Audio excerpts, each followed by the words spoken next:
જાતિ પ્રથાથી ન તો રામનો સમય મુક્ત કે ન તો કૃષ્ણનો સમય મુક્ત. જુઓ ને, રામના સમયમાં પણ શંબુક નામનો એક હરિજન ખાલી વેદનો અભ્યાસ કરી ગયો. એના કાનમાં ગરમ ગરમ શીશું પીગાવીને કાનમાં ભરી દેવામાં આવ્યું. શુદ્ર વેદનો અભ્યાસ નહીં કરવાનો. કૃષ્ણ જન્મની તો વાત શું કરું તમને.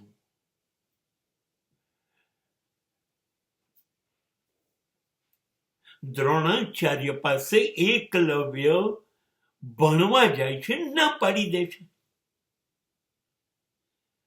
તો દ્રોણાચાર્યની મૂર્તિ બનાવીને શીખે છે અને અર્જુન કરતા આગળ નીકળી જાય છે. આ સહન દ્રોણાચાર્યથી નથી થતું. એક ભીલ ક્ષત્રિયથી આગળ નીકળી જાય. ભીલનો અંગૂઠો કાપી લેવામાં આવે છે. સૌથી મોટું ઉદાહરણ છે કર્ણ. દ્રોણ પણ ના પાડે છે, પરશુરામ પણ ના પાડે છે, નથી શીખવવું તને.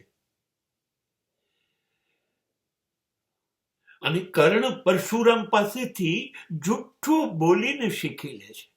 તો પરશુરામ શ્રાપ આપી દે છે, જે શીખ્યો એ ભૂલી જજે. જ્યારે તારે મારી જરૂર હશે. અને કર્ણ ભૂલી જાય છે અને મૃત્યુ પામે છે. જ્યારે દ્રૌપદીનો સ્વયંવર થયો ને, ત્યારે અર્જુન કરતા પહેલા કર્ણએ મત્સ્ય વેદ નું બિલકુલ નિશાન તાકી લીધેલું અને ત્યાંથી બૂમ પડે છે. મંચ ઉપરથી દ્રૌપદી કહે છે, નહીં, હું સૂત પુત્ર સાથે લગ્ન નહીં કરું. પછાત જ્ઞાતિનો માણસ કેવી રીતે રાજકન્યાને પરણે? આ અપમાન કર્ણના કેટલા થયા.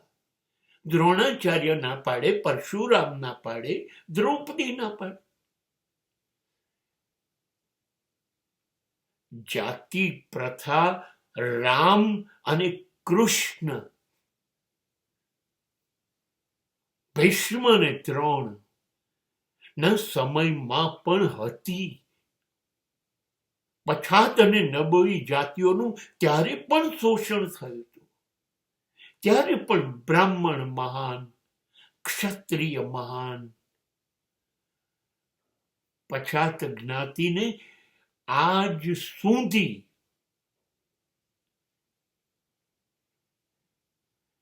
લૂંટવામાં આવી છે.